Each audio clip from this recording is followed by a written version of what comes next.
Liverpool ഇത്തവണ രണ്ടും കൽപ്പിച്ച് തന്നെയാണ്. അപ്പോൾ ഇസാക്കിനെ നമുക്കറിയാം കഴിഞ്ഞ 2 സീസണിൽ 20-ലധികം ഗോൾ പ്രീമിയർ ലീഗിൽ അടിച്ചിട്ടുള്ള ഫ്ലോപ്പിന്റെ പൊസിഷനിലേക്കാണ് അദ്ദേഹം വരുന്നത് എന്നുള്ള അങ്ങനെ ഒരു വലിയ ഭാരം കൂടി അദ്ദേഹത്തിന് ഉണ്ടായിരുന്നു. ആഴ്സണൽ ശരിക്കും പറഞ്ഞു കഴിഞ്ഞാൽ അവർ നല്ല ടീമുകൾക്കൊക്കെ വന്നു കഴിയുമ്പോൾ അവർ അടിപൊളിയാണ്. യോക്കർസിന്റെ വരവൊക്കെ നമുക്ക് വലിയ കാരണം അദ്ദേഹം പോർച്ചുഗീസ് ലീഗിൽ കളിച്ചിട്ടാണ് വരുന്നത്. ഒരുപാട് കാലമായി ഫുട്ബോൾ ലോകത്ത് ആ പേര് ഇങ്ങനെ നിറഞ്ഞു നിൽക്കുന്ന ഒരു പേരാണ്. ഒരാൾക്ക് കഴിയുന്നുണ്ടെങ്കിൽ തീർച്ചയായും പെപ്പിനും അതാണ്. PSG പോലൊരു ടീമിനെ ഫൈനലി കംപ്ലീറ്റ്ലി ഔട്ട് ക്ലാസ് ചെയ്ത് കളയുന്ന പ്രകടനമാണ്. യുണൈറ്റഡിന്റെ ഏറ്റവും വലിയ പ്രശ്നമാണ് ഇപ്പോൾ കോ ഓണർ ആയിട്ടുള്ള ജിം റാറ്റ്ക്ലിഫ് റീസെന്റ് പറഞ്ഞൊരു കാര്യമായിരുന്നു. ബാർസലോണ ഫ്രണ്ട് 3 എന്ന് പറഞ്ഞു കഴിഞ്ഞാൽ ഒന്നും പറയാനില്ല. കഴിഞ്ഞ വർഷത്തെ ആ ഒരു തീപ്പൊരി ആയിരുന്നു യമാരാണെങ്കിലും. അപ്പോൾ അതുകൊണ്ട് തന്നെ തീർച്ചയായും റയലിനെ തിരിച്ച് ട്രാക്കിലേക്ക് ആക്കാനായിട്ട് അദ്ദേഹത്തിന് സാധിക്കും. എൽ ക്ലാസിക്കോ മത്സരം വരുമ്പോൾ ബാർസലോണയുടെ മിഡ്ഫീൽഡും റയലിന്റെ മിഡ്ഫീൽഡും നോക്കി കഴിഞ്ഞ് കഴിയുമ്പോൾ എന്തൊക്കെയോ ഒരു കുറവ് റയലിന്റെ മിഡ്ഫീൽഡിൽ നമുക്ക് വിസിബിളി നമുക്ക് ഫീൽ ചെയ്യും. എംബാപ്പയുടെ ഏറ്റവും വലിയ വീക്ക്നെസ് ആയിട്ട് പറയുന്നത് അവർക്ക് ആ ക്ലബ്ബ് വേൾഡ് കപ്പ് അടിച്ചിരുന്നെങ്കിൽ അവർ കോളം മുഴുവൻ കംപ്ലീറ്റ് ആക്കി. ഇഷ്ടംപോലെ അടിപൊളി യങ്സ്റ്റേഴ്സ് ഉണ്ട്. ഇപ്പോൾ ജാവോ നെവസ്, വിറ്റീഞ്ഞ, പിന്നെ അതെ എല്ലായിടത്തും നോക്കി കഴിഞ്ഞ് കഴിയുമ്പോൾ വാവ്. പണ്ട് ജർമ്മനി എന്ന് പറഞ്ഞു കഴിയുമ്പോൾ എല്ലാവരും അന്ത ഭയം അങ്ങനെ ഒരു സാധനം ഉണ്ടായിരുന്നു. തോമസ് ട്യൂഷൽ എന്ന് പറയുന്ന ഒരു ഫാക്ടർ. കാരണം അദ്ദേഹം ഒരു അടിപൊളി കപ്പ് ഗെയിം മാനേജറാണ്. ശരിക്കും പറഞ്ഞാൽ കപ്പ് ടൂർണമെന്റിലേക്ക് വന്നു കഴിയുമ്പോൾ ബോറിംഗ് ഫുട്ബോളാണ് നല്ലത്. പക്ഷെ മേ ബി നെക്സ്റ്റ് വരാൻ പോകുന്നത് സിദാനായിരിക്കും. കാരണം അദ്ദേഹത്തിൻ്റെ ഒരു ഡ്രീം ജോബായിട്ട് കാണുന്ന ഒരു കാര്യമാണിത്. സ്വാഗതം സ്പോർട്സ് റിപ്പോർട്ടറിലേക്ക്. ഫുട്ബോൾ ലോകം ഒരിക്കൽ കൂടി കളിയാരവങ്ങളിലേക്ക് കടക്കുകയാണ്. ഈ മാസം പകുതിയോടുകൂടി യൂറോപ്പിലെ പ്രധാനപ്പെട്ട ലീഗുകളൊക്കെ ആരംഭിക്കും. La Liga, premier league, Serie A അടക്കം. അടുത്ത മാസം പകുതിയോടുകൂടി ചാമ്പ്യൻസ് ലീഗ് ആരംഭിക്കും. ഇന്ന് നമ്മളോടൊപ്പം കളി വിശകലനം ചെയ്യാൻ അരവിന്ദ്. സ്വാഗതം സ്പോർട്സ് റിപ്പോർട്ടിലേക്ക്. Thank you. House of football എന്ന പേരിലാണ് ഫുട്ബോൾ പ്രേമികൾക്കിടയിൽ അങ്ങനെയാണ് താങ്കളുടെ മുഖം അറിയാറുള്ളത്. ഒന്ന് പരിചയപ്പെടുത്താമോ? കഴിഞ്ഞ തവണ ഫീഡ് ഫുട്ബോളുമായിട്ടുള്ള ഇൻ്റർവ്യൂവിൻ്റെ താഴെ വന്ന കമൻറ്റ് ബോക്സിൽ മുഴുവൻ ഹൗസ് ഓഫ് ഫുട്ബോളിന് കൂടെ കൊണ്ടുവരണം എന്നായിരുന്നു ആരാധകരുടെ ആവശ്യം. വളരെ വലിയ സന്തോഷം. പലരും പറയുന്ന പോലെ തന്നെ ഹൗസ് ഓഫ് ഫുട്ബോൾ എന്നാണ് ഞാനൊരു യൂട്യൂബായിട്ട് തന്നെ സ്റ്റാർട്ട് ചെയ്തതാണ്. അപ്പോൾ കോവിഡിൻ്റെ ആ ഒരു സമയത്ത് തന്നെ നമ്മൾ ഈ പറയുന്ന പോലെ സ്റ്റാർട്ട് ചെയ്തതാണ്. പിന്നെ ഈ ഫുട്ബോളിനോടുള്ളൊരു ഇഷ്ടം ചെറുപ്പം തൊട്ടേ ഉണ്ട്. ഭയങ്കര ഓർമ്മ കാലം തൊട്ട് തന്നെ ഫുട്ബോൾ ഭയങ്കരമായിട്ട് ഇഷ്ടപ്പെടുകയും ഫോളോ ചെയ്യുകയും ചെയ്യുന്നുണ്ട്. അപ്പം അങ്ങനെ പിന്നീട് ഒരു യൂട്യൂബ് ചാനൽ എന്നുള്ള രീതിയിലൊരു 2020 ആ ഒരു സമയത്ത് സ്റ്റാർട്ട് ചെയ്തതാണ്. അപ്പോൾ ആ ഒരു സമയത്ത് ഞാൻ തുടങ്ങുന്ന ഒരു സമയത്ത് ഞാൻ കണ്ടൊരു കാര്യം എന്ന് വെച്ച് കഴിഞ്ഞാൽ പലപ്പോഴും ഈ നമ്മുടെ ന്യൂസുകളിലൊക്കെ എസ്പെഷ്യലി ഓൺലൈൻ ന്യൂസുകളിലൊക്കെ വന്നുകൊണ്ടിരുന്ന പല വാർത്തകളും ഈ റിലയബിൾ അല്ലാത്ത വാർത്തകൾ ഒത്തിരി ഇങ്ങനെ വരുമായിരുന്നു. അപ്പോൾ ഞാൻ അങ്ങനെ വിചാരിച്ചു ഇങ്ങനെ റിലയബിൾ ആയിട്ടുള്ള ഔട്ട്ലെറ്റുകളിൽ നിന്നും അല്ലെങ്കിൽ ജേർണലിസ്റ്റുകളിലും പ്രത്യേകം അവരെ മെൻഷൻ ചെയ്ത് അങ്ങനെ ഒരു രീതിയിൽ ഒരു കണ്ടന്റ് ചെയ്യാം. അങ്ങനെ ഒരു രീതിയിലാണ് ആദ്യം സ്റ്റാർട്ട് ചെയ്തത്. അപ്പോൾ ആദ്യം ഇങ്ങനെ ട്രാൻസ്ഫർ വാർത്തകളൊക്കെ ആയിട്ട് സ്റ്റാർട്ട് ചെയ്തു. പിന്നീട് അതിന് ശേഷം ചെറുതായിട്ട് മാച്ച് റിവ്യൂ കാര്യങ്ങളൊക്കെ തുടങ്ങി. പിന്നെ കുറച്ച് സ്റ്റേഡിയങ്ങളൊക്കെ പോയി കവർ ചെയ്യാൻ സാധിച്ചിട്ടുണ്ട്. അങ്ങനെ അരവിന്ദ് ഒരു മാഞ്ചസ്റ്റർ യുണൈറ്റഡ് ആരാധകനാണ്. യുണൈറ്റഡ് സെൻട്രൽ വേറൊരു പേജ് കൂടെ ഉണ്ട്. അതെ, അത് യുണൈറ്റഡിനെ മാത്രം ഫോക്കസ് ചെയ്ത് ചെയ്യുന്നൊരു ചാനലാണ്. ഞാൻ ശരിക്കും ഫുട്ബോൾ ഇഷ്ടപ്പെട്ട് തുടങ്ങിയത് ഒരു യുണൈറ്റഡ് വലിയ റീസൺ ആണ്. അപ്പോൾ അതുകൊണ്ട് തന്നെ എനിക്ക് കംഫർട്ടബിൾ ആയതുകൊണ്ട് അതിൻ്റെ ഒരു റിലേറ്റഡ് കണ്ടന്റ് ചെയ്യുന്നുണ്ട്. ഓക്കെ, നമുക്കിനി കളികളിലേക്ക് കിടക്കാം. ഈ മാസം പകുതിയോടുകൂടി പ്രീമിയർ ലീഗ് ആരംഭിക്കുന്നു. അപ്പോൾ നിലവിലെ ചാമ്പ്യന്മാരായ ലിവർപൂളിൽ നിന്ന് തുടങ്ങാം എന്ന് എനിക്ക് തോന്നുന്നു. കഴിഞ്ഞ സീസൺ ചാമ്പ്യൻസ് ലീഗിൽ പിന്നെ ഹോട്ട് ഫേവറേറ്റുകൾ എന്ന ഗണത്തിൽ പെടുത്തിയിരുന്ന ടീമാണ് ലിവർപൂൾ. ക്ലോപ്പ് പോകുന്നു, ആർനെ സ്ലോട്ട് വരുന്നു. പിന്നെ അതിനുശേഷവും പിന്നെ വലിയ ആശങ്കകൾ ആരാധകർക്കുണ്ടായിരുന്നു. പക്ഷേ സ്ലോട്ട് ദ സെയിം റവല്യൂഷൻ അവിടെ തുടരുന്നു. പിന്നെ എന്താണ് ലിവർപൂളിൻ്റെ പ്രതീക്ഷകൾ? പുതിയ സീസണിൽ അവർ ഒരുപാട് സൈനിങ്ങൾ നടത്തിയിട്ടുണ്ട്. ഫ്ലോറിയാൻ വിറ്റ്സ് മുതൽ എക്കിറ്റിക്കെ വരെ ഇപ്പോഴും ഇസാക്കിൻ്റെ പുറകിലുണ്ട്. എന്താണ് പുതിയ ലിവർപൂൾ ഇത്തവണ രണ്ടും കൽപ്പിച്ച് തന്നെയാണ്. അത് അവരുടെ ആ മാനേജ്മെൻറ്റ് ഇത്തവണ കാണിച്ചിട്ടുള്ള അംബീഷൻ എന്ന് പറഞ്ഞു കഴിഞ്ഞാൽ അത് വേറെ ലെവൽ തന്നെയാണ്. ഇപ്പോൾ അവരുടെ ആ ഒരു അഗ്രസീവായിട്ടുള്ള അപ്രോച്ച് നമ്മൾ മുമ്പ് കാണാത്തൊരു സംഗതിയാണെന്ന് തന്നെ പറയാം. അപ്പോൾ അവരാദ്യം വെറ്റ്സിനെ സൈൻ ചെയ്തു, 100 മില്യൺ പ്ലസ് കൊടുത്ത് സൈൻ ചെയ്തൊരു പ്ലെയറാണ്. അതിനുശേഷം എക്കിറ്റിക്ക് 95 മില്യൺ. അതിനുശേഷമാണ് പിന്നെ ഈ പറയുന്ന പോലെ ഇസാക്കിലേക്ക് വരുന്നത്. അപ്പോൾ ഈ ലിവർപൂൾ ആരാധകരോട് സംസാരിക്കുമ്പോൾ തന്നെ എനിക്കാണെങ്കിലും പേഴ്സണലി അറിയാവുന്ന ഒത്തിരി പേരുണ്ട്. പിന്നെ നമ്മുടെ ചാനലിലാണെന്നവരൊക്കെ സംസാരിക്കുന്നത് അവരെല്ലാവരും തന്നെ ഒരു അത്ഭുതത്തിലാണ്. കാരണം മാനേജ്മെന്റ് എന്ത് പറ്റി? കാരണം അവർ അത്രയും അഗ്രസീവായിട്ട് ഇസാക്കിനെ നമുക്കറിയാം കഴിഞ്ഞ 2 സീസണിൽ 20-ലധികം ഗോൾ പ്രീമിയർ ലീഗിൽ അടിച്ചിട്ടുള്ള വളരെ പ്രൂവൺ ആയിട്ടുള്ള. ഇപ്പം നമുക്കറിയാം ഇപ്പോൾ ഈ ഫുട്ബോളിൽ ഇപ്പോൾ ജനറലി നോക്കിക്കഴിഞ്ഞാൽ സ്ട്രൈക്കേഴ്സ് വളരെ വലിയൊരു ക്ഷാമം നേരിടുന്ന ഒരു സമയമാണ്. ഇപ്പോൾ ഒരു ആവറേജ് എന്ന് തോന്നുന്ന പ്ലെയേഴ്സ് ഒരു ഭയങ്കര ഹൈ റേറ്റിനൊക്കെയാണ് ഇപ്പോൾ പലരും പോകുന്നത്. ഇപ്പോൾ കഴിഞ്ഞ ദിവസം തന്നെ പല ട്രാൻസ്ഫറുകൾ നടന്നു, ഭയങ്കര ഹൈ എമൗണ്ടിലാണ് പോകുന്നത്. അപ്പോൾ ആ ഒരു സിറ്റുവേഷനിലേക്ക് വന്നു കഴിയുമ്പോൾ അവർ അഗ്രസീവായിട്ട് ഇപ്പോൾ എക്കിറ്റിക്കേനെ കൊണ്ടുവന്നു. എക്കിറ്റിക്കയുടെ ഒരു സിമിലർ ആയിട്ടുള്ള ഇസാക്കിൻ്റെ ഒരു സിമിലർ പ്രൊഫൈലാണ് ടിക്കറ്റ് ആക്ച്വലി എക്കിറ്റിക്ക്. ഇപ്പോൾ ഡാറ്റ വൈസ് ഒക്കെ നോക്കി കഴിഞ്ഞ് കഴിയുമ്പോൾ വളരെ വളരെ സിമിലറാണ്. ഇപ്പോൾ ബേബി ഇസാക്ക് എന്നാണ് എക്കിറ്റിക്കാനെ വിളിച്ചുകൊണ്ടിരുന്നത്. അപ്പോൾ അത്രയും അതുപോലെ 2 പ്ലേയേഴ്സിനെ കൊണ്ടുവന്ന് അവർ ശക്തമായിട്ട് അടുത്ത സീസണിലേക്ക് അവർ കോമ്പീറ്റ് ചെയ്യാനുള്ള ഉദ്ദേശമാണ്. ലിവർപൂൾ ഇത്രയും സൈനിങ്ങുകൾ ഈ സീസണിൽ നടത്തുമെന്ന് പ്രതീക്ഷിച്ചിരുന്നു ശരിക്കും. കഴിഞ്ഞ സീസണിൽ അവർ ടോപ്പ് 1ാം സ്ഥാനക്കാരായി ഫിനിഷ് ചെയ്യുന്നു. അതേസമയത്ത് തന്നെ നല്ലൊരു ടീം ഓൾറെഡി അവരുടെ കയ്യിലുണ്ട്. പക്ഷേ പുതിയ സീസണിലേക്ക് വരുന്ന സമയത്ത് വൻ താരനിരകളെയാണ് അവർ കൊണ്ടുവരുന്നത്. പേരുകളൊക്കെ ലോക ഫുട്ബോളിലെ ഏറ്റവും പ്രധാനപ്പെട്ട താരങ്ങളാണ്. എന്നാൽ അതേസമയം തന്നെ ട്രെൻഡ് അവരുടെ കയ്യിൽ നിന്ന് പോകുന്നു, ഏറ്റവും കൂടുതൽ ലൂനസ് പോകുന്നു, ലൂയിസ് ഡിയാസ് പോകുന്നു. കൊണ്ടുവരുന്നവരൊക്കെ അതുപോലെ തന്നെ വലിയ പേരുകളാണ്. അതെ, അപ്പം അതിൻ്റെ ഒരു ഇപ്പം നമുക്ക് അതിന് മുമ്പ് നമ്മൾ ശ്രദ്ധിച്ചിട്ടുണ്ടാവും. ഇപ്പോൾ ഇതിനു മുമ്പ് ലീഗ് അടിച്ച സമയത്തൊക്കെയാണ് ലിവർപൂൾ ആ സമയത്ത് പോയി പെട്ടെന്ന് അങ്ങനെ വലിയ രീതിയിൽ സ്പെൻഡ് ചെയ്തിട്ടില്ല. അവർ ആ നിലവിലുള്ള ടീമിനെ മെയിൻറ്റെയിൻ ചെയ്ത് കൊണ്ടുപോകാനാണ് ശ്രമിച്ചിട്ടുള്ളത്. പക്ഷേ എനിക്ക് തോന്നുന്നു ലിവർപൂൾ ഒരു മാർക്കറ്റ് ഓപ്പർച്യൂണിറ്റി കൊണ്ട് മാത്രമല്ല, ഇപ്പോൾ ലീഗിലേക്ക് ജനറലി നോക്കിക്കഴിയുമ്പോൾ മാൻ സിറ്റി ആണെങ്കിൽ ചെറിയൊരു പരിങ്ങൽ പോലെയാണ്. ഇപ്പോൾ ഒരു 2-3 വർഷം മുമ്പ് ഇപ്പോൾ ഏതൊരു സീസൺ സ്റ്റാർട്ട് ചെയ്താലും എല്ലാവരും ഇപ്പോൾ ആരാണ് ഇത്തവണ ലീഗ് അടിക്കാൻ സാധ്യത എന്ന് ചോദിച്ചു കഴിഞ്ഞാൽ സിറ്റി ഒരു 70% 80% സിറ്റി ഉണ്ടെന്ന് പറയും.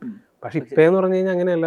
ലിവർപൂളിൽ ഒരു സ്ട്രോങ് കാൻഡിഡേറ്റ് ആയിട്ട് കാണുന്നുണ്ട്, ആഴ്സണലിനെ കാണുന്നുണ്ട്, മാൻ സിറ്റി ഉണ്ട്, ചെൽസി ആണെങ്കിൽ ഇപ്പോൾ ക്ലബ് വേൾഡ് കപ്പ് അടിച്ചിരിക്കുകയാണ്. അവരാണെങ്കിലും നല്ല സൈനിങ്ങുകൾ നടത്തുന്നുണ്ട്, നല്ല പ്ലേയേഴ്സിനെ കൊണ്ടുവന്നിട്ടുണ്ട്. അപ്പോൾ ആർക്കും എന്തും ചെയ്യാം, അല്ലെങ്കിൽ ഒരു സർപ്രൈസ് എലമെന്റ് ആയിട്ട് ആർക്ക് വേണമെങ്കിലും കയറി വരാമെന്നുള്ളൊരു സിറ്റുവേഷനിലാണ്. അപ്പോൾ അങ്ങനെ അവർ സ്ട്രോങ് ആയിട്ടുള്ള പ്ലേയേഴ്സ് മാത്രമല്ല, അവരുടെ ആ കോർ പ്ലേയേഴ്സിലേക്ക് നോക്കി കഴിയുമ്പോൾ ഓരോ ഇൻഡിവിജ്വൽ പൊസിഷൻ എടുത്തു കഴിഞ്ഞാലും ഇപ്പോൾ ഗോൾ കീപ്പിങ്ങിൽ ആലിസൺ, സെൻട്രൽ ബാക്കുകളിലേക്ക് വന്നുമ്പോൾ കൊണാട്ടെ, വാൻ ഡൈക്ക്, പിന്നെ മിഡിലേക്ക് വന്നു കഴിയുമ്പോൾ അവിടെ ആണെങ്കിലും ഗ്രാവൻബർഗ്, കാലിസ്റ്റർ, അപ്പം അങ്ങനെ അവിടെ പിന്നെ ഫ്രണ്ടിലേക്ക് വന്നു കഴിയുമ്പോൾ സല, ഓരോ ടീമിൻ്റെ കോറിലേക്ക് നോക്കി കഴിയുമ്പോൾ അവിടെ എല്ലായിടത്തും നല്ല അടിപൊളി പ്രൂവൺ ആയിട്ടുള്ള പ്ലേയേഴ്സ് ഉണ്ട്. അപ്പം അങ്ങോട്ടേക്ക് വേറെ ലീഗിൽ നിന്നോ അല്ലെങ്കിൽ ഇൻഎക്സ്പീരിയൻസ്ഡ് ആയിട്ടുള്ള താരങ്ങളെ കൊണ്ടുവന്നു കഴിഞ്ഞാലും അവർ മുന്നോട്ട് കൊണ്ടുപോകും. പിന്നെ മാത്രമല്ല ഇപ്പോൾ ആർണേഴ്സിലോട്ട് അപ്പം അദ്ദേഹം ശരിക്കും പറഞ്ഞാൽ അത്ഭുതമാണ് കാണിച്ചിട്ടുള്ളത്. കാരണം വളരെ ആരും തന്നെ പ്രതീക്ഷിച്ച ഒരു കാര്യമല്ല ഈ ഇദ്ദേഹം ഫെയ്നൂർദിൽ നിന്ന് വരുന്ന ഒരു മാനേജർ. സാധാരണ നമ്മൾ ഡച്ച് ലീഗ് എന്ന് പറഞ്ഞു കഴിയുമ്പോൾ അവിടെ അയാക്സ് ആണ് എപ്പോഴും കത്തി നിൽക്കാറ്. പിന്നെ ക്ലോപ്പിന്റെ പൊസിഷനിലേക്കാണ് അദ്ദേഹം വരുന്നത് എന്നുള്ള അങ്ങനെ ഒരു വലിയ ഭാരം കൂടി അദ്ദേഹത്തിന് ഉണ്ടായിരുന്നു. പക്ഷെ അതൊക്കെ ഓവർകം ചെയ്ത് പുള്ളി ഫസ്റ്റ് സീസണിൽ തന്നെ ലീഗ് അടിച്ചൊരു അത്ഭുതം കാണിച്ചു. അദ്ദേഹത്തെ പറ്റി ഏറ്റവും പറയുന്ന ഒരു കേസ് എന്ന് വെച്ച് കഴിഞ്ഞാൽ പുള്ളിക്കാരൻ ഭയങ്കര ഒരു മികച്ച കമ്മ്യൂണിക്കേറ്റർ ആണെന്നുള്ള കാര്യം. അപ്പോൾ നന്നായിട്ട് ആശയങ്ങൾ ടീമിലേക്ക് കൊടുക്കാൻ അറിയാം. അപ്പോൾ അതുപോലെ തന്നെ മാനേജ്മെന്റ് ഭാഗത്തു നിന്നും കൊടുക്കുന്ന സപ്പോർട്ട്.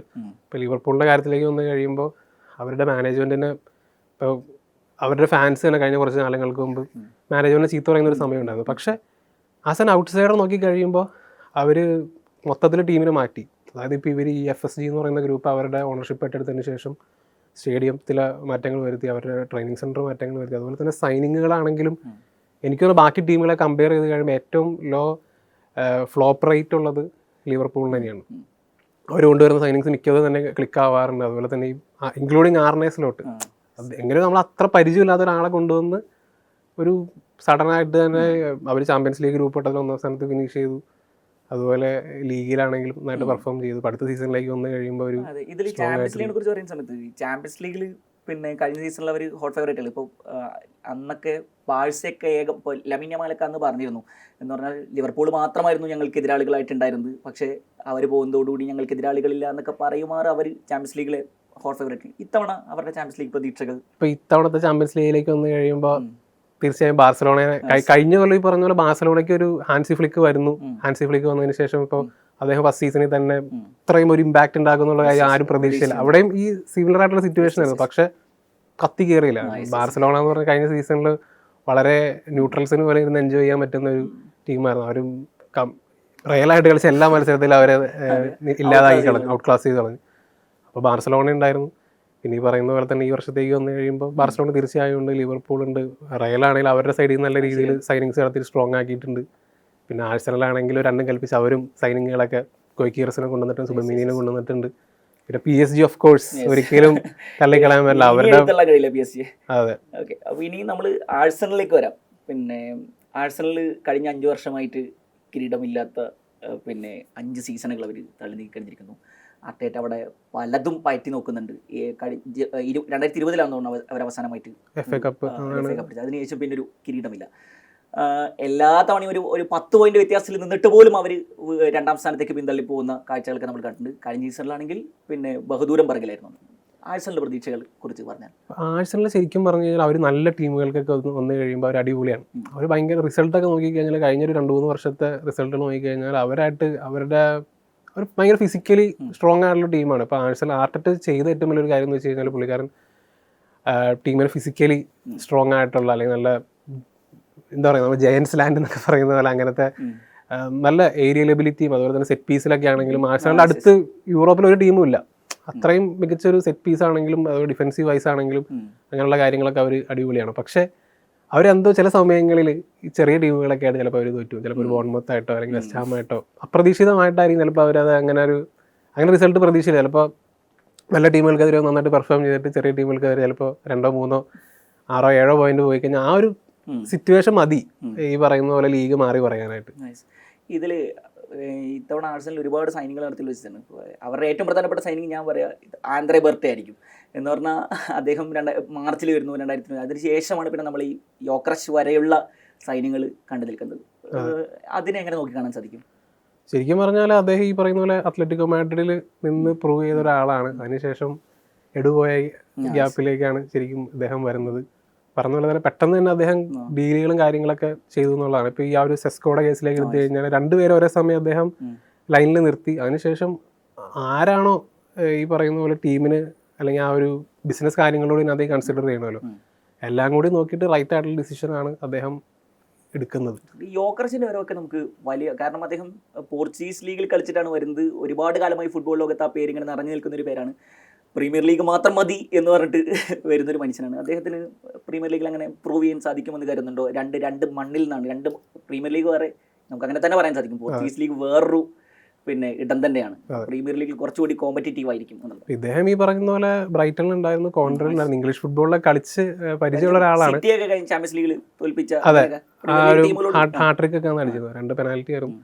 പക്ഷെ ഇദ്ദേഹം ഈ പറയുന്ന പോലെ ഒരു 100% സക്സസ് ആവും എന്നുള്ള കാര്യം കണ്ട് തന്നെ അറിയേണ്ട ഒരു കാര്യമാണ്. കാരണം അദ്ദേഹത്തിന്റെ പ്ലേ സ്റ്റൈലിന്റെ കാര്യത്തിലേക്ക് വന്നു കഴിയുമ്പോൾ, ഹെഡേഴ്സിന്റെ കാര്യത്തിലേക്ക് വരുമ്പോൾ അദ്ദേഹം അത്ര ഒരു അടിപൊളി ഹെഡിങ് എബിലിറ്റി ഉള്ള ഒരാളല്ല. പക്ഷെ ഭയങ്കര ഫിസിക്കാലിറ്റി ഉണ്ട്, ഈ പ്രസൻസ് ഉണ്ട്, പിന്നെ ആ ഒരു ക്ലിനിക്കൽ ഫിനിഷറാണ്. ആഴ്സണലാണ് ഈ ചാൻസ് ക്രിയേറ്റ് ചെയ്യുന്ന ഒരു ടീമാണ്. അപ്പോൾ അതുകൊണ്ട് തന്നെ അദ്ദേഹത്തിന് ഒരു പക്ഷേ ഒരു 100% നമുക്ക് ഇങ്ങനെ ഇന്നൊരാൾ വന്നു കഴിഞ്ഞ് കഴിയുമ്പോൾ എന്താ പറയുക ഹിറ്റാവും നമുക്കൊരു പറയാൻ പറ്റില്ല. പക്ഷെ പ്രൂവ് ചെയ്യണം, വന്നിട്ട് തീർച്ചയായും പ്രൂവ് ചെയ്യേണ്ട ഒരു ഇത് തന്നെയാണ്, സാഹചര്യം തന്നെയാണ്. നമുക്കിനി സിറ്റിയിലേക്ക് പോവാം. പിന്നെ സിറ്റിയെക്കുറിച്ച് നമ്മൾ കുറേ കാലം, ഇപ്പോൾ കഴിഞ്ഞ സീസൺ അവർക്കൊരു കിരീടമില്ല സീസൺ ആണ്. അവരുടെ പിന്നെ തരത്ത് നോക്കിക്കഴിഞ്ഞാൽ ഏറ്റവും ഒടുവിൽ അവർ ക്ലബ് ലോകകപ്പിലാണ് പിന്നെ അൽ ഹിലാലിനോട് തോറ്റ് പുറത്തായിട്ടാണ് അവരിപ്പോൾ നിൽക്കുന്നത് എന്നുള്ളതാണ്. അപ്പോൾ കുറേ കാലം മുമ്പ് വരെയൊക്കെ എല്ലാ സീസണിലും പിന്നെ പ്രീമിയർ ലീഗിൽ മാഞ്ചസ്റ്റർ സിറ്റി ഒരു ഹോട്ട് ഫേവറേറ്റുകളാണ്, അവരെ കഴിഞ്ഞിട്ടേ ഉള്ളൂ, അവരെ ഭയക്കണം എന്നൊക്കെ പറയുന്ന രീതിയിൽ ഇപ്പോൾ ഒരു ഭയപ്പാടൊന്നും സിറ്റിയെക്കുറിച്ച് ആർക്കുമില്ല. തീർച്ചയായും. അപ്പോൾ സിറ്റിയുടെ ലെഗസിയെ തിരിച്ചുകൊണ്ടുവരാൻ, ആ പഴയ കാലങ്ങൾ തിരിച്ചുകൊണ്ടുവരാൻ പെപ്പിന് കഴിയുമെന്ന് തോന്നുന്നുണ്ട് ഈ സീസണിൽ? പെപ്പിനെ തീർച്ചയായും അങ്ങനെ ഒരാൾക്ക് കഴിയുന്നുണ്ടെങ്കിൽ തീർച്ചയായും പെപ്പിനും അതാണ് ഇപ്പോൾ ലോക ഫുട്ബോളിൽ പറ്റുള്ളൂ. കാരണം അദ്ദേഹത്തിൻ്റെ ഒരു കഴിഞ്ഞ ബാർസലോണയുടെ ടൈം തൊട്ട് ഇപ്പോഴത്തെ ടൈം വരെ എടുത്തു കഴിഞ്ഞാൽ പുള്ളി ഓരോ സമയത്ത് അഡാപ്റ്റ് ചെയ്തിട്ടുണ്ട്. അപ്പം അന്നത്തെ ആ ഒരു ടിക്കറ്റാക്ക ഫുട്ബോൾ മാത്രമല്ല നിന്ന് പുള്ളിക്കാരൻ ചെയ്യുന്നു. അപ്പോൾ ഓരോ സമയത്തും അദ്ദേഹം ടീമിനനുസരിച്ച് അല്ലെങ്കിൽ ആ ഒരു സിറ്റുവേഷൻ അനുസരിച്ച് അഡാപ്റ്റ് ചെയ്യുന്ന ഒരു മാനേജറാണ്. ട്വീക്കുകൾ വരുത്താറുണ്ട്, ഇപ്പോൾ ഇൻക്ലൂഡിങ് ജോൺ സ്റ്റോൺസിനെയൊക്കെ യൂസ് ചെയ്തുകൊണ്ടിരുന്ന രീതി. അപ്പോൾ അങ്ങനെ ഒരു അദ്ദേഹത്തിന് തീർച്ചയായും അഡാപ്റ്റ് ചെയ്യാൻ പറ്റും. പിന്നെ ഈ പറയുന്ന പോലെ നല്ല കുറച്ച് സൈനിങ്ങൾ വന്നിട്ടുണ്ട്. ഇപ്പോൾ രായൻ ചിറക്കിയൊക്കെ ആണെങ്കിലും തീർച്ചയായും ഇമ്പാക്ട് ഉണ്ടാക്കാൻ കേപ്പബിലിറ്റി ഉള്ള പ്ലെയറാണ്. 8 നോറി, റൈൻഡേഴ്സ്, ഇഷ്ടംപോലെ നല്ല പ്ലേയേഴ്സ് വന്നിട്ടുണ്ട്. പിന്നെ ജനുവരിയിൽ വന്ന മർമോഷൊക്കെ ആണെങ്കിലും വന്നപ്പോൾ തന്നെ ഇൻസ്റ്റന്റ് ഇമ്പാക്റ്റ് ആയിരുന്നു. അപ്പോൾ അവർക്ക് ഈ സിറ്റിയുടെ ഏറ്റവും വലിയ പ്രത്യേകത എന്ന് വെച്ച് കഴിഞ്ഞാൽ ആഴ്സണലിൻ്റെ നേരെ ഓപ്പോസിറ്റ് ആണ്. അപ്പോൾ ആഴ്സണലിനെ പറ്റി പറഞ്ഞപ്പോൾ അവർ ചെറിയ ടീമുകളോട് ചിലപ്പോഴൊക്കെ സ്ട്രഗിൾ ചെയ്യാറുണ്ടെങ്കിൽ സിറ്റി എന്ന് വെച്ചാൽ ചെറിയ ടീമുകളെ നിർബന്ധമായിട്ടും തോപ്പിക്കും. ഇപ്പോൾ സർ അലക്സിൻ്റെ ഒരു തിയറി എന്ന് പറഞ്ഞാൽ അതായിരുന്നു, എവേ മത്സരങ്ങളിൽ പോയി ഡ്രോ പിടിക്കുക, വലിയ ടീമുകൾക്കെതിരെ ഹോം മത്സരങ്ങൾ അവരായിട്ട് ജയിക്കുക, പിന്നെ ചെറിയ ടീമുകൾ നിർബന്ധമായിട്ടും തോപ്പിക്കുക. ഇങ്ങനെയാണെങ്കിൽ ലീഗ് അടിക്കാനുള്ള ചേരുക എന്നാണ് അദ്ദേഹം പറഞ്ഞിട്ടുള്ളത്. അപ്പോൾ എന്ന് പറയുന്ന പോലത്തെ അത് ശരിക്കും മാൻ സിറ്റിയുടെ കാര്യത്തിലേക്ക് വന്നു കഴിയുമ്പോൾ നമ്മൾ പലപ്പോഴും അവർ ലീഗ് സ്റ്റാർട്ട് ചെയ്യുന്ന സമയത്തൊക്കെ ചില സമയത്ത് അവർ സ്ലോ ആയിട്ട് സ്റ്റാർട്ട് ചെയ്യാറുണ്ട്. പിന്നെ അവരൊരു ഡിസംബർ ജനുവരിയൊക്കെ ആകുമ്പോൾ ഒരു കൺസിസ്റ്റൻ്റ് ഒറ്റ റണ്ണങ്ങ് പോകും. ഒരു 10, 20, 30 മത്സരങ്ങൾ തൊടാൻ പറ്റാത്ത രീതിയിൽ അവരങ്ങ് കയറി പോകാറുണ്ട്. അപ്പോൾ അത് കഴിഞ്ഞ സീസണിലൊന്നും സംഭവിച്ചിട്ടില്ല. ഈ കൊല്ലത്തേക്ക് വന്നു കഴിയുമ്പോൾ ആ ഒരു റൺ, ആ ഒരു ഡിസംബർ ജനുവരിയാണ് ഏറ്റവും കൂടുതൽ ഈ പാക്കായിട്ടുള്ള മത്സരങ്ങളുള്ളത്. അപ്പോൾ ആ സമയത്ത് ശരിക്കും പറഞ്ഞാൽ സിറ്റിയുടെ സ്ക്വാഡ് അവരത് ഹെൽപ്പ് ചെയ്യാറുണ്ടായിരുന്നു. പക്ഷേ ഇത്തവണത്തേക്കൊക്കെ വന്നു കഴിയുമ്പോൾ ആഴ്സണലാണെങ്കിലും നല്ല ഡെപ്തുള്ള സ്ക്വാഡ് ഉണ്ട്, ലിവർപൂളിലേക്കൊക്കെ വരുമ്പോഴാണെങ്കിലും ഡെപ്തുള്ള സ്ക്വാഡ്. അപ്പോൾ ഇതാണ് ഇപ്പോൾ ഈ മറ്റ് ടീമുകളൊക്കെ ക്യാച്ചപ്പ് ചെയ്തു എന്നുള്ളതാണ്. പിന്നെ ചെൽസിയുടെ കാര്യത്തിലേക്ക് വന്നു കഴിയുമ്പോൾ അവർക്ക് 2-3 നല്ല ഒരു സ്ക്വാഡ് വേണമെങ്കിൽ അവർക്കുണ്ട്. അപ്പോൾ അത്രയും ഡെപ്ത് ഉണ്ട്. അപ്പോൾ ടീമുകളെല്ലാവരും തന്നെ നല്ല ഡെപ്തുള്ള ടീമുകളായി. അപ്പോൾ ടൈറ്റ് ആയിരിക്കും. ഒരിക്കലും നമുക്ക് ഈ സീസണിലേക്ക് വന്നു കഴിയുമ്പോൾ ഇന്നൊരു ടീം ഷുവറായിട്ട് അടിക്കുമെന്ന് പറയാൻ പറ്റില്ല. പക്ഷെ മൊത്തം ഒരു ഗസ് വർക്ക് എന്നുള്ള രീതിയിലാണ് ഇതിനകത്ത് ഈ ഒരു സീസണിലേക്ക് കാണാൻ പറ്റുള്ളൂ. നമുക്ക് ചെൽസിയിലേക്ക് തന്നെ പറയാം, പറഞ്ഞു നിർത്തിയത് അങ്ങനെയാണല്ലോ. പിന്നെ എൻസോ മരസ്ക ചെൽസിയിൽ ഇപ്പോൾ നടത്തിക്കൊണ്ടിരിക്കുന്ന ഒരു റവല്യൂഷൻ, അതിനെക്കുറിച്ച് തന്നെ പറയാം. ക്ലബ് ലോകകപ്പിലാണ് നമ്മൾ അതിൻ്റെ അവസാന ദൃഷ്ടാന്തം കണ്ടത്. ഒന്ന് PSG പോലൊരു ടീമിനെ ഫൈനലി കംപ്ലീറ്റ്ലി ഔട്ട് ക്ലാസ് ചെയ്ത് കളയുന്ന പ്രകടനമായിരുന്നു. ആരും പ്രതീക്ഷിക്കാത്തതായിരുന്നു. അതൊക്കെ നമ്മുടെ മലയാളത്തിൽ തന്നെ പല മാധ്യമങ്ങളും പിന്നെ PSG ആണ് ജയിക്കാൻ ഗോൾ അടിക്കാൻ നോക്കിയാൽ മതി എന്നൊക്കെയായിരുന്നു. പക്ഷെ നമ്മൾ പ്രതീക്ഷകളെയൊക്കെ നേരെ തിരിച്ച് ഒരു കളിയാണ് നമ്മൾ കണ്ടത്. ചെൽസിയുടെ പഠിച്ചു എൻസോ മരസ്ക അവിടെ ചെയ്യുന്ന റവല്യൂഷൻ. കോൺഫറൻസ് ലീഗ് അടിച്ചിരിക്കുന്നു, ക്ലബ് ലോകകപ്പ് അടിച്ചിരിക്കുന്നു, ചാമ്പ്യൻസ് ലീഗ് സ്പോർട്ടും അടിച്ചിട്ടുണ്ട്. ഇപ്പോൾ എൻസോ മരസ്ക അദ്ദേഹം വന്ന ഒരു തുടക്ക സമയത്ത് അദ്ദേഹം നല്ല രീതിയിലാണ് സ്റ്റാർട്ട് ചെയ്തത്. അതിനുശേഷം പിന്നെ ഒരു ഡിപ്പ് വരുന്നൊരു സമയം ഉണ്ടായിരുന്നു. അപ്പോൾ ആ സമയത്ത് ചെൽസി ഫാൻസ് തന്നെ ഒത്തിരി പേര് അദ്ദേഹത്തിനെതിരെ തിരിഞ്ഞൊരു സാഹചര്യം ഉണ്ടായിരുന്നു. പിന്നീട് ഈ പറയുന്ന പോലെ അവർക്ക് ടോപ്പ് 4 തന്നെ ഫിനിഷ് ചെയ്യാൻ സാധിച്ചു. പിന്നെ കോൺഫറൻസ് ലീഗ് അടിക്കാൻ സാധിച്ചു. പിന്നെ ഈ ഒരു ഫൈനലായിട്ട് അവർക്ക് കിട്ടിയ ഏറ്റവും വലിയ ബൂസ്റ്റ് എന്ന് പറഞ്ഞു കഴിഞ്ഞാൽ ആ ഒരു ക്ലബ്ബ് വേൾഡ് കപ്പിൽ PSG-നെ ഔട്ട് ക്ലാസ് ചെയ്ത് നിലം തൊടിയിച്ചില്ല എന്നുള്ളത്. കാരണം ഈ PSG റഹേലിനെ 4-0 അതുപോലെ ഇന്ററായിട്ടുള്ള ഫൈനലിൽ എല്ലാത്തിലും അവർ പൊളിച്ചടക്കിയിട്ടാണ് വരുന്നത്. അപ്പോൾ ക്ലിയർലി ഫേവറേറ്റ്സ് എന്നുള്ളൊരു മൈൻഡിലാണ് അവർ ഫൈനലിലേക്ക് വന്നത്. അല്ലെങ്കിൽ ഇപ്പോൾ എൻട്രിക്ക് ടൂർണമെൻറ്റ് തുടങ്ങുന്നതിന് മുമ്പ് പറഞ്ഞതാണ് ഞങ്ങളാണ് ടൂർണമെൻറ്റിൻ്റെ ഫേവറേറ്റ്സ്. പക്ഷെ അവിടെയാണ് ചെൽസി വന്നിട്ട് ഔട്ട് ക്ലാസ് ചെയ്ത് തുടങ്ങുന്നത്. ഇപ്പോൾ ഈ പറഞ്ഞ കോൾ പാർമറിൻ്റെ ഒക്കെ ക്വാളിറ്റി എന്ന് പറഞ്ഞു കഴിഞ്ഞാൽ വേറെ ലെവൽ തന്നെയാണ്. ചെൽസിയിൽ തീർച്ചയായും നല്ല ക്വാളിറ്റിയുള്ള താരങ്ങളുണ്ട്. പക്ഷെ അത് എപ്പോൾ ക്ലിക്കാവും എന്നുള്ളത് പോലെ ഇരിക്കും. ആ ക്ലിക്കായി കഴിഞ്ഞ് കഴിഞ്ഞാൽ ചിലപ്പോൾ അവർ ലീഗും ചാമ്പ്യൻസ് ലീഗൊക്കെ സ്ഥിരം ഒരു കോമ്പീറ്റ് ചെയ്യാനുള്ളൊരു ടീമായിട്ട് ചെൽസി തീർച്ചയായും അവർ ഇപ്പോൾ റീസെൻ്റ്ലി ഉള്ള അവരുടെ ഒരു റെക്കോർഡുകൾ നോക്കി കഴിഞ്ഞാൽ എസ്പെഷ്യലി ഇൻ്റർനാഷണൽ കോമ്പറ്റീഷനുകളിലേക്ക് വന്നു കഴിയുമ്പോൾ യൂറോപ്യൻ ആണെങ്കിലും അല്ലാത്ത കോമ്പറ്റീഷനുകളിലേക്കൊക്കെ വന്നു കഴിയുമ്പോൾ അവർ നന്നായിട്ട് പെർഫോം ചെയ്യാറുണ്ട്. അവർക്ക് ആ ഒരു ഹെറിറ്റേജ് എന്ന് പറഞ്ഞ സംഭവം, ഫുട്ബോൾ ഹെറിറ്റേജ് എന്ന് പറഞ്ഞ വാക്കിൽ വിശ്വസിക്കുന്നുണ്ടെങ്കിൽ അല്ലെങ്കിൽ അങ്ങനെ ഒരു കൺസെപ്റ്റ് ഉണ്ടെങ്കിൽ ശരിക്കും പറഞ്ഞാൽ ചെൽസിക്ക് തന്നെ. ഇപ്പോൾ ചെൽസി പലപ്പോഴും ഈ കോമ്പറ്റീഷനൊക്കെ കളിച്ച ഇപ്പോൾ കഴിഞ്ഞ ചാമ്പ്യൻസ് ലീഗ് ആണെങ്കിലും മാൻ സിറ്റി ആയിട്ടുള്ള മത്സരത്തിൽ അവർ മാൻ സിറ്റിനെയാണ് ഫേവറേറ്റ്സ് ആയിട്ടാണ്. കാരണം പെപ് ഗാർഡിയോള ടീം ഒരിക്കലും അവരൊരു ചാമ്പ്യൻസ് ലീഗ് ഫൈനലിൽ തോക്കാറില്ല എന്നാണ് പറഞ്ഞുകൊണ്ടിരുന്നത്. അതുപോലെ തന്നെ അതിന് മുമ്പ് അവർ ആദ്യമായിട്ട് ചാമ്പ്യൻസ് ലീഗ് അടിച്ച് ബയേണിനെതിരെ അടിച്ചപ്പോഴാണെങ്കിലും. അപ്പോൾ അന്നൊന്നും ഈ പറയുന്ന പോലെ ഓപ്പോസിറ്റ് നിൽക്കുന്ന മാനേജേഴ്സും അത്ര വലിയ കിടില മാനേജേഴ്സ് ആയിട്ടല്ല. പക്ഷേ ആ ക്ലബിന് ആ ഒരു ഇപ്പോൾ റയലിനൊക്കെ ഉള്ള പോലത്തെ ഒരു സിമിലർ ആയിട്ടുള്ള ഒരു ഫൈനലിലേക്ക് വന്നു കഴിഞ്ഞാൽ ഞങ്ങൾ എങ്ങനെയെങ്കിലും അടിക്കാനുള്ള വഴി ഞങ്ങൾക്കറിയാം. അല്ലെങ്കിൽ ആ ഒരു ഫുട്ബോൾ ഹെറിറ്റേജ് എന്ന് പറയുന്ന ക്ലബ്ബുകളായിട്ട് റിലേറ്റ് ചെയ്ത് പറയുന്ന ഒരു വലിയൊരു സംഗതി അതാണ്. അപ്പോൾ പല ക്ലബ്ബുകളും നമുക്കറിയാം ഇപ്പോൾ ഫൈനലിലേക്ക് വന്നു കഴിയുമ്പോൾ പ്രഷർ കാരണം താഴെ പോകാറുള്ള ക്ലബ്ബുകളൊക്കെ ഉണ്ട്. പക്ഷേ അങ്ങനെ ഒരു സംഭവം ശരിക്കും പറഞ്ഞു കഴിഞ്ഞാൽ ചെൽസിനെ സംബന്ധിച്ച് എസ്പെഷ്യലി ഫൈനൽസിലേക്ക് വന്നു കഴിയുമ്പോൾ അതവരെ ബാധിക്കാറില്ല എന്നുള്ളത് തന്നെയാണ് തോന്നിയിട്ടുള്ളത്. ഇനി നമുക്ക് അരവിന്ദനെ വിളിക്കാം. യുണൈറ്റഡ് പിന്നെ കഴിഞ്ഞ സീസണിൽ 15ാം സ്ഥാനത്ത് ഫിനിഷ് ചെയ്ത ടീമാണ്. പിന്നെ ആകെ പ്രതീക്ഷ ഉണ്ടായിരുന്ന അത് യൂറോപ്പ ലീഗ് ആയിരുന്നു. അതിൽ ഫൈനലിൽ കൊണ്ടുപോയിട്ട് കലവടിച്ചു. അപ്പോഴും അതിൽ ചില മത്സരങ്ങൾ ഇപ്പോൾ ഒളിമ്പിക് ലീഗിനെതിരെയൊക്കെയുള്ള മത്സരമൊക്കെ ഭയങ്കര ആരാധകർക്ക് ഭയങ്കര ആവേശം തന്നിട്ടുള്ള കുറേ മത്സരങ്ങൾ ഇവർ സമ്മാനിച്ചിട്ടുണ്ടെന്നുള്ള റിയാലിറ്റിയാണ്. പക്ഷേ അറ്റ് ലാസ്റ്റ് പിന്നെ റൂബൻ അമോറിമിനും ആ ടീമിനെ രക്ഷിക്കാൻ കഴിയുന്നില്ല എന്നുള്ളത്. എന്ത് പ്രതീക്ഷയാണ് യുണൈറ്റഡ്? ശരിക്കും പറഞ്ഞു കഴിഞ്ഞാൽ യുണൈറ്റഡിന്റെ പ്രശ്നങ്ങൾ ഇപ്പോൾ റീസെൻ്റ്ലി സ്റ്റാർട്ട് ചെയ്തിട്ടല്ല. ഇപ്പോൾ കഴിഞ്ഞ സീസൺ ഇപ്പോൾ അല്ലെങ്കിൽ ഇപ്പോൾ ടെൻ ഹാഗിൻ്റെ FA കപ്പ് അടിച്ച സീസണിലൊക്കെ ആണെങ്കിലും നമുക്ക് വിർച്വലി നമുക്കറിയാം ഇത് കുറേ പ്രശ്നങ്ങളുണ്ട്. ഗോളുകൾ അടിക്കാനായിട്ട് പറ്റുന്നില്ല. Goals wins you games, defence wins you titles എന്നാണ് പറയുന്നത്. പക്ഷേ ഗോളുകൾ അടിക്കുന്നില്ല. ടീം എന്ത് ചെയ്ത് കഴിഞ്ഞാൽ ഒരു കുറേ സ്പെൻഡ് ചെയ്തിട്ടുണ്ട്. ആൻ്റണിക്ക് 90 മില്യൺ, ഹോയിലൻഡിന് 85 മില്യൺ. ടീമിലേക്ക് നോക്കി കഴിയുമ്പോൾ കുറേ ഹെവിലി സ്പെൻഡിങ് ഒക്കെ നടത്തിയിട്ടുള്ള അറ്റാക്കേഴ്സൊക്കെ ഉണ്ട്. പക്ഷേ അതിനനുസരിച്ചുള്ള ഗോൾ റിട്ടേൺ ഇല്ല. അപ്പോൾ ഈ ഗോളുകളില്ലാത്തതാണ് ടീമിനെ ഏറ്റവും കൂടുതലായിട്ട് ബാധിച്ചുകൊണ്ടിരുന്നത്. മാത്രമല്ല ഫിസിക്കാലിറ്റി എന്ന് പറയുന്നത് വലിയ പ്രശ്നമാണ്. ബാക്കി ഇപ്പോൾ നമ്മൾ ആദ്യം പറഞ്ഞ പോലെ തന്നെ ആഴ്സണലും ഇങ്ങനെ ടീമുകളെ കമ്പയർ ചെയ്ത് കഴിയുമ്പോൾ അവർ ഫിസിക്കലി സ്ട്രോങ് ആയിട്ടുള്ള പ്ലേയേഴ്സിനാണ് അവർ കൂടുതലും സൈൻ ചെയ്തുകൊണ്ടിരുന്നത്. ഇപ്പോൾ സെറ്റ് പീസുകളിലാണെങ്കിലും സപ്പോർട്ട് ചെയ്യാവുന്ന രീതിയിൽ. പക്ഷേ യുണൈറ്റഡിൻ്റെ കാര്യത്തിലേക്ക് വന്നു കഴിയുമ്പോൾ ഇതിന് മുന്നത്തെ ട്രാൻസ്ഫറുകളിലേക്കൊക്കെ ഫിസിക്കാലിറ്റി കുറഞ്ഞ പ്ലേയേഴ്സായിരുന്നു കൂടുതലും നോക്കിക്കൊണ്ടിരുന്നത്. പക്ഷേ ഇപ്പോൾ ആ ഒരു ചേഞ്ച് വന്നിട്ടുണ്ട്. ഇപ്പോൾ ഈ വർഷത്തേക്ക് നോക്കിക്കഴിഞ്ഞാൽ കുണ്ണിയാണെങ്കിലും എംബോമി ആണെങ്കിലും സെസ്കോ ആണെങ്കിലും ഇവരൊക്കെ ഫിസിക്കലി സ്ട്രോങ്ങർ ആയിട്ടുള്ള പ്ലേയേഴ്സാണ്. ഇപ്പോൾ ബലേബെ ആയിട്ടൊരു ലിങ്ക് വന്നിട്ടുണ്ട്. ബലേബെ ആണെങ്കിൽ വൺ ഓഫ് ദി ബെസ്റ്റ് എന്താ പറയുക ടോപ്പ് 6 പുറത്തുള്ള യങ്സ്റ്റേഴ്സിൽ ഒരാളാണ്. ഫിസിക്കലി വളരെ സ്ട്രോങ് ആയിട്ടുള്ള പ്രസ് റെസിസ്റ്റൻ്റ് ആയിട്ടുള്ള സൂപ്പർ മിഡ്ഫീൽഡറാണ്. സൈൻ ചെയ്യുമെന്ന് അറിയില്ല. പക്ഷേ ഇങ്ങനെയുള്ള പ്ലേയേഴ്സിനാണ് ഇങ്ങനെയുള്ള ഒരു ആ ഒരു ആട്രിബ്യൂട്ടുകൾ കൂടി നോക്കിയിട്ട് ഇമ്പ്രൂവ് ചെയ്യുക എന്നുള്ളതാണ് ശരിക്കും പറഞ്ഞാൽ ടീം ചെയ്യേണ്ട ഒരു കാര്യം. അപ്പോൾ അതിപ്പോൾ റൂബൻ അമോറമിന് ആ ഒരു ഐഡിയ വന്നിട്ടുണ്ട്, ലീഗിൽ തന്നെ നോക്കാം. അതുപോലെ ഒരു മണി ബോൾ എന്ന് പറഞ്ഞൊരു കൺസെപ്റ്റിനെ കുറിച്ച് അത് ശരിക്കും പറഞ്ഞു കഴിഞ്ഞാൽ ഈ ബേസ് ബോളിലുള്ളൊരു കൺസെപ്റ്റാണ്. അപ്പോൾ ബ്രാഡ് പിറ്റിൻ്റെ ഒരു സിനിമ തന്നെയുണ്ട് മണി ബോൾ എന്ന് പറഞ്ഞാൽ. അപ്പോൾ അവരെന്താ ഈ ആ ഒരു കൺസെപ്റ്റ് എന്ന് വെച്ച് കഴിഞ്ഞാൽ ഇപ്പോൾ ആദ്യം ആരും ശ്രദ്ധിക്കാത്ത താരങ്ങൾ അല്ലെങ്കിൽ വലിയ ഹൈപ്പൊന്നും ഇല്ലാത്ത പ്ലേയേഴ്സ്, അങ്ങനെയുള്ള പ്ലേയേഴ്സിനെ ഇവർ ഡാറ്റയുടെ അടിസ്ഥാനത്തിൽ സൈൻ ചെയ്യും. അത് computer generated data information scouting, പരമ്പരാഗത സ്കൗട്ടിങ് ഒഴിവാക്കിയിട്ട് അവർ കമ്പ്യൂട്ടർ ജനറേറ്റഡ് സ്കൗട്ടിങ്ങിനാണ് അവർ ഇത് ചെയ്തുകൊണ്ടിരുന്നത്. അപ്പോൾ എന്ന് പറയുന്ന പോലത്തെ ഒരു രീതി ലിവർപൂൾ ഫോളോ ചെയ്യുന്നുണ്ട്. ശരിക്കും ഏറ്റവും കൂടുതൽ ഫോളോ ചെയ്യുന്നത് ഈ പറയുന്ന പോലെ ബ്രെൻഫോർഡും ബ്രൈറ്റനുമാണ്. അപ്പോൾ ഇവരൊക്കെ ശരിക്കും നിസാര 1.4 മില്യൺ അങ്ങനെയൊക്കെ കൊടുത്തിട്ടാണ് മിറ്റോമേനെ കൊണ്ടുവന്നിട്ടുള്ളത്. അതുപോലെ തന്നെ ഈ പറഞ്ഞ ബലേബ ആണെങ്കിൽ 30 മില്യൻ്റെ കൊണ്ടുവന്ന പ്ലെയറാണ്. പക്ഷേ അവരൊക്കെ ഇപ്പോൾ 100 മില്യണൊക്കെയാണ് ആവശ്യപ്പെടുന്നത്. എന്ന് പറയുന്ന പോലെ തന്നെ നമ്മുടെ കൈസൈഡോ 4 മില്യൺ അവർ സൈൻ ചെയ്തത്. അപ്പോൾ അവർ ഡാറ്റ സെൻട്രിക് ആയിട്ടുള്ള അപ്രോച്ച് നടത്തിയിട്ടാണ് അവർ ശരിക്കും ടീമിനെ ഇമ്പ്രൂവ് ചെയ്യുന്നത്. മണി ബോൾ എന്ന് പറയുന്ന ഒരു ടാക്ടിക്കൽ മെത്തേഡാണ് അമേരിക്കൻ ബേസ്ബോളിൽ നിന്ന് വന്നിട്ടുള്ളതാണ്. ശരിക്കും ബ്രെൻഫോർഡും ബ്രൈറ്റനൊക്കെ ചെയ്തിട്ടുള്ള ആ ഒരു ഡാറ്റ സെൻട്രിക് ആയിട്ടുള്ള അപ്രോച്ചാണ് യുണൈറ്റഡ് നടത്തുന്നത്. പക്ഷേ യുണൈറ്റഡിൻ്റെ ഏറ്റവും വലിയ പ്രശ്നമായിട്ട് ഇപ്പോൾ കോ ഓണറായിട്ടുള്ള ജിം റാറ്റ്ക്ലിഫ് റീസെൻ്റ്ലി പറഞ്ഞൊരു കാര്യമായിരുന്നു, യുണൈറ്റഡ് ഡാറ്റ ഡിപ്പാർട്ട്മെൻറ്റ് ഇല്ല. കാരണം ഇത്തരം ഒരു ലോകത്തിലെ തന്നെ സെക്കൻഡ് റിച്ചസ്റ്റ് അല്ല ഈ പറഞ്ഞ പോലെ വാല്യൂ നോക്കിക്കഴിഞ്ഞാൽ റയൽമാൻ്റെ തൊട്ട് പുറകിലുള്ള ഒരു ക്ലബ്ബാണ്. ഇപ്പോൾ ഫോബ്സിൻ്റെ ഒക്കെ റീസെൻ്റ്ലി ലിസ്റ്റ് വന്നു കഴിഞ്ഞപ്പോൾ. പക്ഷേ ഒരു ഡാറ്റ ഡിപ്പാർട്ട്മെൻറ്റില്ല, അവർ ഈ പഴയ സ്കൗട്ടിങ് സംഭവങ്ങളാണ് നോക്കിക്കൊണ്ടിരുന്നത്. അപ്പോൾ അതുകൊണ്ടാണ് ഈ ഒരു അപ്രോച്ച് എന്ന് പറയുന്ന സംഭവം, ഈ മോഡേൺ അപ്രോച്ച് എന്ന് പറയുന്ന സംഭവം ക്ലബിന് വലിയ രീതിയിൽ ലാക്ക് ചെയ്യുന്നുണ്ടായിരുന്നു. അപ്പോൾ അതിനകത്തേക്ക് ഇപ്പോൾ റീസെൻ്റ്ലി അവരിപ്പോൾ ഫോർമുല 1 നിന്ന് ഒരു അനലിസ്റ്റിനെ കൊണ്ടുവന്നിട്ടുണ്ട്.